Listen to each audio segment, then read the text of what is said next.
Imagine choosing to step into discomfort on purpose, not because you're forced to, not because food is unavailable, but because you're curious about what your body is truly capable of when it's pushed beyond its comfort zone.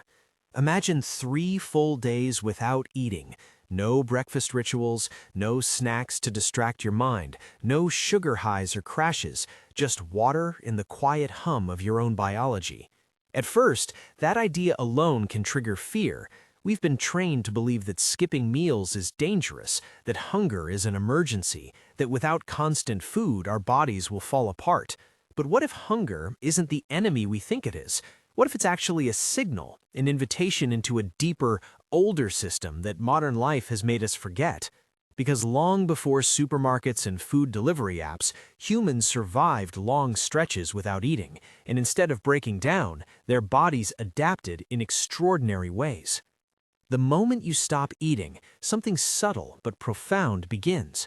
Your body doesn't panic right away. There's no alarm blaring, no immediate shutdown. Instead, there's a pause, almost like a question being asked deep inside your cells. Where's the next meal? Is food really gone? And as that question echoes, a hidden program quietly switches on. This isn't guesswork or willpower, it's biology. It's a genetic survival code written over hundreds of thousands of years, refined during famines, migrations, and harsh environments. This program exists for one reason only, to keep you alive when food disappears.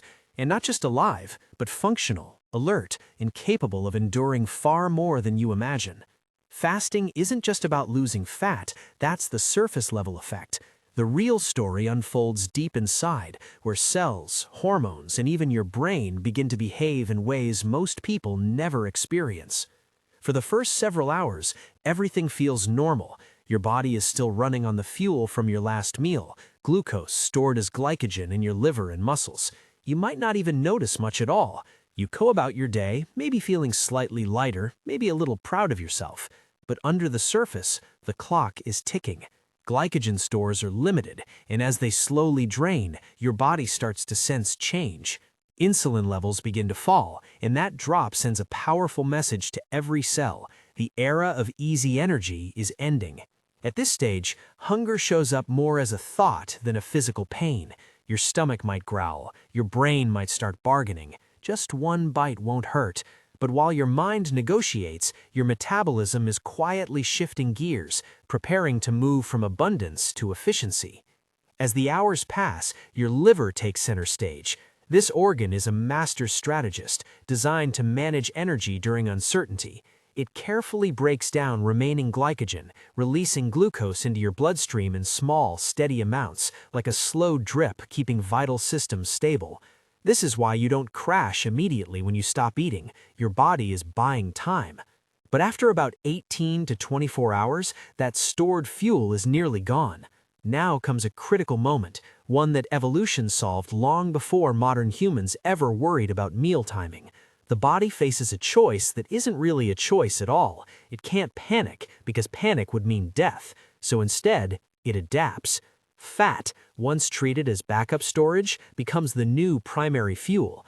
This is the doorway between feeding and fasting, and crossing it changes everything. Around the 24-hour mark, your brain starts to notice the shift. Glucose has always been its favorite fuel, and now it's in shorter supply. You might feel a dull headache, a dip in energy, or a touch of irritability. This is often where people quit, convinced something is wrong. But nothing is wrong. This discomfort is not a failure signal, it's a transition signal. As blood sugar drops, your liver begins producing ketones, molecules made from fat that can power your brain just as effectively as glucose, and in some ways, even better. At first, your brain resists, it's used to quick sugar energy. But within hours, neurons start adapting, learning to use this new fuel source. And as that happens, something unexpected begins to emerge. What once felt like fog starts to clear. Focus sharpens. Thoughts feel steadier, less scattered. Ketones provide a slow, consistent stream of energy without the spikes and crashes caused by sugar. Research suggests they also reduce inflammation in the brain and protect neurons from stress. People often describe this phase as a mental upgrade, like switching from a jittery engine to a smooth, powerful one. You may feel calmer, more present, even slightly euphoric. While the outside world fears hunger, your body is waking up. This isn't starvation, this is adaptation in real time. Your brain isn't shutting down, it's learning to run on endurance, a mode it was always designed to access, but rarely needs in a world of constant food. By the second day, your body fully understands the situation. The uncertainty is gone. There is no expectation of food arriving soon, and that clarity allows deeper systems to activate. Fat stores are now being broken down steadily into fatty acids, which the liver converts into ketones. This is metabolic flexibility in action, your body seamlessly switching fuel sources to match the environment. But the real magic of this phase isn't just about energy. Inside your cells, a powerful process called autophagy begins to ramp up. Think of autophagy as internal housekeeping. Cells start identifying damaged components, old proteins, malfunctioning mitochondria, and even potentially dangerous cells, and breaking them down for reuse. It's recycling at the most fundamental level. This process is one of the reasons fasting has captured the attention of scientists studying aging and disease. Autophagy helps clear out cellular junk that accumulates over time, junk that contributes to inflammation, dysfunction, and degeneration. While you're not eating, your body is cleaning itself from the inside out. And as digestion slows to almost nothing, energy that would normally be spent processing food is redirected toward repair. Hunger, which felt loud on the first day, often quiets down now. In its place comes a subtle sense of lightness and clarity. You're not drained, you're focused. Fasting stops feeling like deprivation and starts feeling like a controlled, purposeful state. Your body isn't asking for food anymore because it's too busy fixing itself. By the 48-hour mark, you enter full ketosis. Fat is no longer just an alternative fuel, it's the main one. Blood sugar stabilizes at a lower, healthier level, and insulin remains low, allowing fat to be burned efficiently. Your brain now runs primarily on ketones, and many people report an almost surreal mental brightness at this stage. Emotions feel steadier, anxiety often quiets down. This isn't a coincidence. Ketones have anti-inflammatory effects and may support the growth of new neural connections. At the same time, growth hormone levels surge, sometimes several times higher than normal. This hormone helps preserve muscle, repair tissues, and support recovery. Your body is in a protective mode, burning fat while protecting what matters most. This state is ancient. It's how humans survived long hunts, migrations, and harsh winters. In a fasted state, the body becomes sharp, efficient, and focused because survival depends on it. And yet, you're only halfway through the journey. Beyond this point, changes become even more profound. Around 50 hours in, something surprising happens. Instead of feeling weaker, many people experience a surge of energy. It feels counterintuitive. How can you feel energized without eating? But this is exactly how the system was designed. With insulin low and ketones high, your mitochondria, the tiny power plants inside your cells, begin operating more efficiently. They produce energy with less waste, less oxidative stress, and greater endurance. You're no longer running on quick-burning sugar. You're running on a clean, steady fuel that allows sustained output. Even the heart benefits from this shift.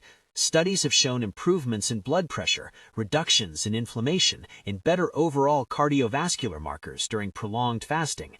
The body prioritizes vital organs, protecting them while trimming excess. The longer you remain in this state, the smarter your energy systems become.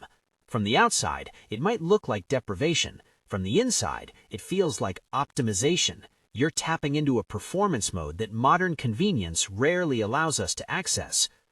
As the third day approaches, the immune system begins an extraordinary process.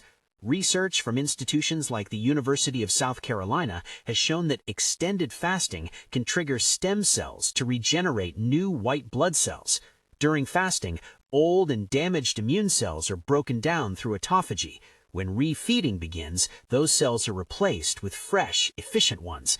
It's as if your immune system clears out outdated soldiers and trains a new, stronger army. This reset is linked to reduced inflammation, improved immune function, and even better tolerance to certain medical treatments. Your body isn't weakening its defenses, it's refining them. Throughout this time, autophagy is in full force. This self-cleaning mechanism earned a Nobel Prize for a reason. It's one of the most powerful tools the body has for maintaining cellular health. Every cell becomes a miniature repair workshop, breaking down what no longer works and rebuilding stronger components. This process is associated with slower aging, improved metabolic health, and protection against conditions like neurodegenerative disease. It's not dramatic or flashy. It happens quietly, efficiently, and relentlessly. While you rest, while you drink water, while you simply exist, your body is rebuilding itself at a microscopic level. As you move past 60 hours, fat becomes almost the exclusive energy source. But this phase isn't just about burning fat, it's about coordination. Triglycerides from fat cells are broken down into fatty acids and glycerol. The glycerol is converted into glucose for tissues that absolutely need it, like red blood cells, while fatty acids and ketones fuel muscles and the brain.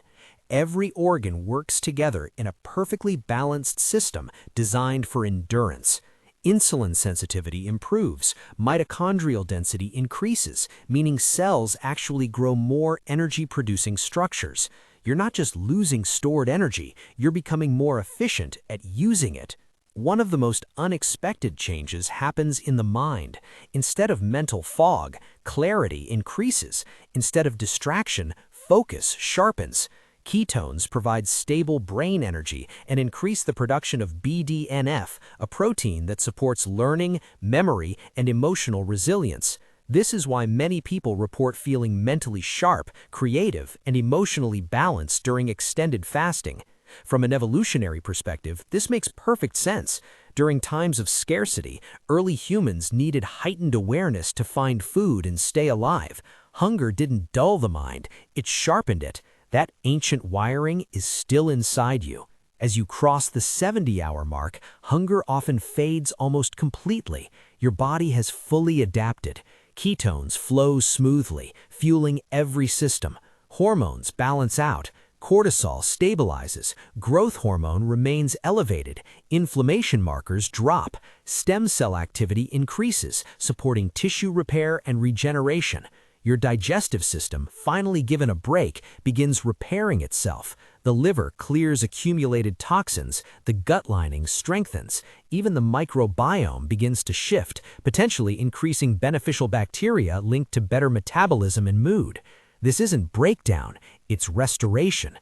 You've moved from constant consumption into a state of internal creation. Reaching 72 hours marks a full cycle. Your body has transitioned from using external energy to optimizing internal resources. This is why many people describe extended fasting as a reset, not just physically, but mentally and emotionally. You begin to see hunger differently. It's no longer an emergency. It's a signal that can be understood, managed, and even used as a tool. But the way you end a fast matters just as much as how you begin it. The first meal is a powerful moment. Digestive enzymes flood back into action. Insulin rises gently. Nutrients are absorbed eagerly by cells primed for renewal. Breaking a fast carelessly can shock the system. Heavy, processed foods can undo some of the benefits. That's why experienced fasters emphasize gentleness. Bone broth, soft vegetables, healthy fats, foods that nourish without overwhelming. This refeeding phase activates stem cells and amplifies repair processes. Taste becomes sharper, smell more vivid. Many people notice emotional clarity, even a sense of gratitude for food they never felt before. Eating becomes intentional again, not automatic. Once you've experienced this state, it changes your relationship with food permanently. So, is a 72-hour fast worth it? Science suggests it can be, when done with knowledge, respect, and caution. Extended fasting has been linked to cellular regeneration, improved insulin sensitivity, reduced inflammation, and longer lifespan in animal studies. But perhaps the greatest benefit is mental. Fasting teaches you that you are not as fragile as you've been told, that energy doesn't only come from constant consumption, it comes from adaptation, from trusting your biology. Of course, fasting isn't for everyone. Medical conditions, pregnancy, or a history of eating disorders require professional guidance. The goal is never suffering, it's understanding. Sometimes the most powerful thing you can do for your body is to pause, to stop feeding it constantly and allow it to do the work it was designed to do. In that stillness, repair happens, strength returns, clarity emerges, and you realize that beneath modern habits and fears, there is an ancient, intelligent system inside you, one that knows exactly how to survive, heal, and thrive when given the chance.